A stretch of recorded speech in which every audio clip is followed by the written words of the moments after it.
Cara kerja santet dalam fisika kuantum. Di awal tahun 1900-an, ilmuwan fisika telah menemukan cabang fisika baru yang bisa menjelaskan fenomena-fenomena yang tidak bisa dijelaskan oleh fisika klasik. Ini disebut sebagai fisika modern yang berhubungan dengan dimensi kuantum alam semesta. Karenanya, cabang ilmu fisika ini disebut juga sebagai fisika kuantum. Di abad 17-19 Masehi, ranah metafisika seringkali dianggap khayal atau tidak nyata. Semua itu berubah ketika fisika kuantum mulai ditemukan di abad ke-20. Justru karena ada fisika kuantum, maka hal-hal yang dulu dianggap metafisika, ini pelan-pelan mulai bisa dijelaskan fenomenanya. Karena itu, dikatakan juga kalau fisika kuantum ini adalah jembatan antara dunia fisik kita dengan dunia metafisika. Uniknya, ternyata di level kuantum, hukum-hukum fisika klasik itu tidak berlaku sama sekali. Di dimensi kuantum, berlaku hukum-hukum lain yang sama sekali berbeda. Kuantum sendiri adalah level terkecil penyusun alam semesta.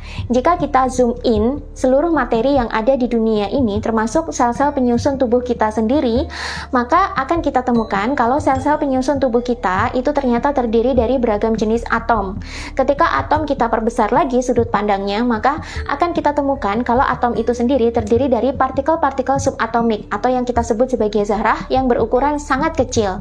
Dan di antara zarah-zarah ini, ternyata mereka tidak melekat satu sama lain, melainkan mereka dipisahkan oleh medan kosong yang kita sebut sebagai medan kuantum. Medan kosong ini adalah energi. Medan kosong dan zarah-zarah penyusun atom inilah yang disebut sebagai dimensi kuantum. Dan ternyata kalau zarah itu kita zoom in lagi, ternyata zarah pun sebenarnya memiliki sifat seperti energi atau kekosongan. Di ranah kuantum, semua materi itu sebenarnya adalah kekosongan belaka atau medan energi kosong. Medan energi ini mengerut menjadi partikel ketika terjadi osilasi atau getaran atau vibrasi yang menyebabkan ia memadat membentuk zarah. Zarah dijaga satu sama lain posisinya oleh medan kuantum ini membentuk atom. Atom berinteraksi dengan atom lain membentuk molekul, sel, organ, hingga terbentuklah manusia. Demikian juga dengan materi-materi lain di alam semesta. Salah satu keanehan dalam fisika kuantum adalah fenomena sihir atau santet yang disebut sebagai quantum entanglement atau belitan kuantum. Di sini, dua partikel subatomik milik orang yang berbeda bisa berinteraksi satu sama lain, walaupun terpisah dalam jarak yang sangat jauh. Dan ternyata ada sebuah penelitian yang mengatakan kalau sel otak adalah bagian dari tubuh manusia yang paling mudah mengalami belitan dengan orang lain. Fenomena belitan kuantum ini pertama kali ditemukan oleh Albert Einstein, Boris Podolsky, dan Nathan Rosen pada tahun 1935 melalui makalah mereka yang berjudul EPR Paradox. Ini sebenarnya adalah makalah yang digagas oleh Albert Einstein yang ditujukan untuk membantah fisika kuantum itu sendiri. Pasalnya, Albert Einstein merasa fisika kuantum itu sangat absurd, dan walaupun dia yakin fisika kuantum itu benar, namun ada sesuatu yang kurang yang bisa menjelaskan alam semesta ini.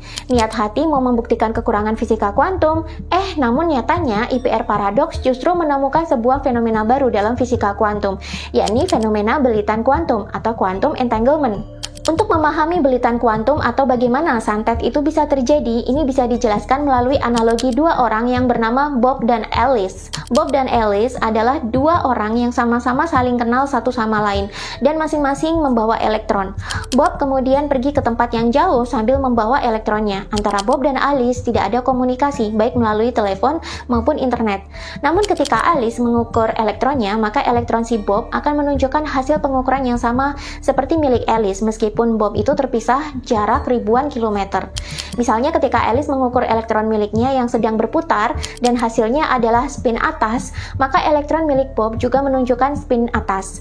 Kalau elektron Alice menunjukkan spin bawah saat diukur, maka elektron Bob juga demikian. Di sini Bob sama sekali tidak mengetahui kalau Alice sedang melakukan pengukuran karena mereka terpisah jarak dan tidak ada komunikasi apapun. Bagaimana jika Alice memaksakan hasil pengukuran? Misalnya, hasil pengukuran elektron tersebut dipaksakan agar spin atas, maka elektron milik Bob juga akan spin atas. Ibaratnya, jika Alice melakukan X, maka Bob tanpa sadar juga mendapatkan hasil X. Otak adalah organ yang atom-atomnya juga terdiri dari banyak elektron. Kalau Alice berniat menyapu halaman rumah, maka Bob akan menyapu halaman rumahnya sendiri.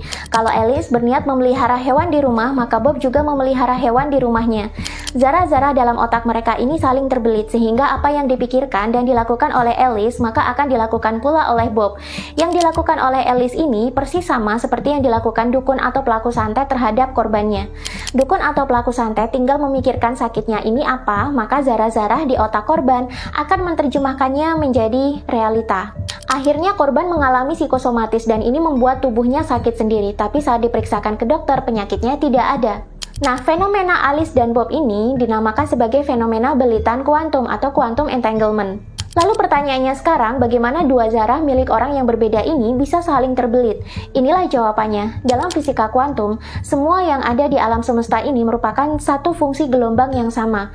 Fungsi gelombang ini apa? Ya, seluruh yang ada di alam semesta ini, termasuk seluruh atom, partikel subatom, dan medan kekosongan, atau medan kuantum yang menyertainya. Semuanya sebenarnya saling terhubung satu sama lain. Bahkan kita pun, dengan orang yang tidak kita kenal, sebenarnya saling terhubung secara medan kuantum, meskipun kita mati-matian menyangkalnya. Apa yang terjadi di bumi bahkan bisa mempengaruhi apa yang terjadi di luar bumi. Itulah kenapa dalam pemahaman filosofi spiritual barat dikatakan kalau planet-planet yang mengelilingi bintang itu bukanlah benda mati, namun planet adalah sebuah kesadaran atau consciousness. Apa yang terjadi pada bumi bisa mempengaruhi komponen lain pengisi alam semesta yang ada di luar bumi. Dengan hukum yang sama, akhirnya kita bisa menemukan jawaban mengapa di level santet yang kuat, maka santet tetap bekerja sejauh apapun korban dipisahkan dengan si pelaku. Sebab cara kerja santet adalah menggunakan hukum belitan kuantum, dan ini bekerja di ranah otak, terutama di pikiran bawah sadar atau otak kanan. Tapi kenapa sih fenomena santet atau belitan kuantum itu tidak bisa terjadi pada orang yang tidak saling kenal? Ini balik lagi ke pikiran bawah sadar manusia. Pikiran bawah sadar adalah tempat manusia merekam data dan memori. Untuk bisa menyantet orang, pelaku harus mengakses kembali data-data dan memori tentang korban sedetail mungkin. Nah, memori dan data-data ini tidak bisa ada kalau tidak ada interaksi sebelumnya.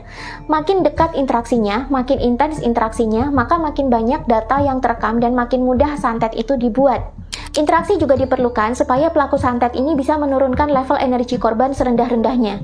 Biasanya korban akan dibuat marah atau kewalahan dulu atas tingkah toksik si pelaku. Karena ketika korban marah dan kewalahan, kesadaran diri atau self-awareness korban akan berkurang drastis dan korban jadi mudah untuk dihipnotis atau disugesti. Coba kalian perhatikan korban santet yang masih mengalami santetnya. Biasanya mereka cenderung berada pada kondisi stres atau marah. Karena dengan cara inilah korban bisa mudah sekali dimanipulasi otaknya. Itulah kenapa santet tidak bisa terjadi pada korban yang energinya besar. Orang yang energinya besar itu yang bagaimana? Gampangnya kalian bisa melihat level energi manusia di tabel skala kesadaran Hawkins berikut ini. Di dalam skala kesadaran Hawkins ini, kalau kalian masih berada di level survival paradigma, itu artinya energi kalian itu sedang rendah. Dan di sini kalian memiliki kesadaran diri atau self-awareness yang sangat kurang. Kalian akan mudah sekali dimanipulasi kesadarannya oleh orang lain. Sedangkan kalau kalian berada di level reason and integrity, kalian akan lebih sulit untuk dimanipulasi, apalagi disantet. Karena di sini level energi kalian sudah mulai besar dan pikiran logis kalian mulai dominan. Oh ya, santet itu juga sulit dilakukan oleh orang yang pikirannya rasional atau logis. Karena orang logis itu level energinya sangat besar, apalagi kalau kalian sudah berada di level spiritual paradigma.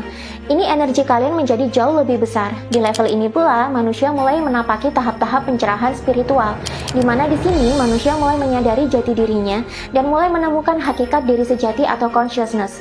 Orang yang memiliki kesadaran diri sejati yang bagus, ini sangat sulit untuk disantet, bahkan dijatuhkan energinya kembali ke level survival paradigma saja sulit. Peradaban dunia sedang bergeser ke timur. Indonesia berpeluang menjadi pemimpin ekonomi dan peradaban di masa depan. Leluhur kita sendiri juga sedang menyiapkan kebangkitan peradaban Nusantara yang nanti berpeluang jadi pancar atau pusat dunia.